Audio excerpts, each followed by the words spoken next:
La parole est à Monsieur Jean Lassalle. Monsieur le Président, Monsieur le Premier ministre, Monsieur le Garde des Sceaux, le 31 décembre, le Brexit mettra un terme à un grand nombre de traités unissant nos deux pays et aux pays de l'Union européenne. C'est la dernière chance pour Julian Assange et ses proches d'éviter 175 ans de prison.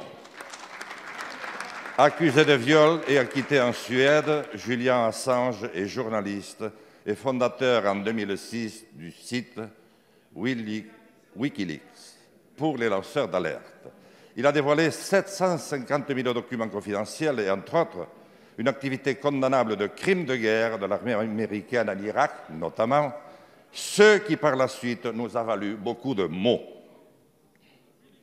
En 2019, il est arrêté, mis en prison par l'Angleterre et inculpé par les États-Unis.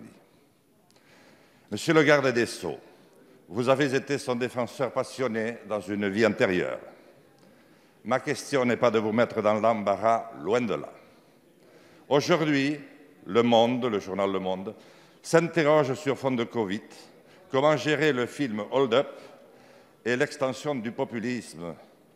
Et il a publié, ce même Le Monde, le 4 juillet 2015, une lettre de Julian Assange bouleversante. Le soutien demandé à l'époque au gouvernement a été laissé sans réponse.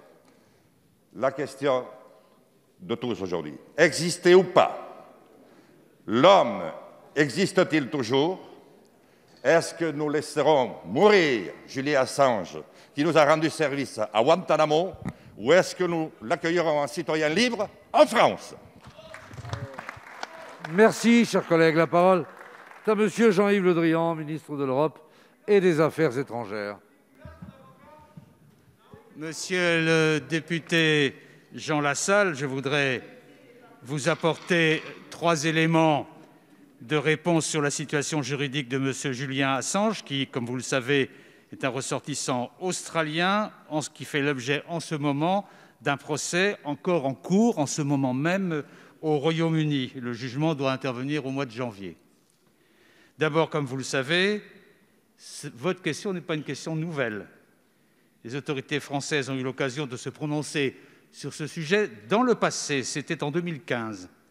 La France, déjà interrogée à ce moment-là, avait alors jugé qu'il n'y avait pas lieu d'apporter une réponse favorable à une demande d'asile politique qui serait faite aux autorités françaises par M. Assange, en raison d'éléments liés à la situation juridique et à la situation de fait de l'intéressé. Deuxièmement, il n'apparaît pas aujourd'hui que les éléments d'analyse sur ce dossier, sur la situation de M. Assange, aient évolué. Il y a une procédure en justice et je voudrais vous rappeler, monsieur le député, que nous faisons confiance à la justice du Royaume-Uni parce que c'est un pays d'état de droit.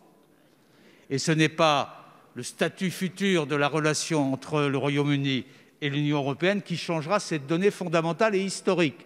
Il vaut mieux le dire très même clairement ici dans cette Assemblée. Et puis enfin, troisièmement, vous avez fait référence au dispositif qui concerne les lanceurs d'alerte, en assimilant M.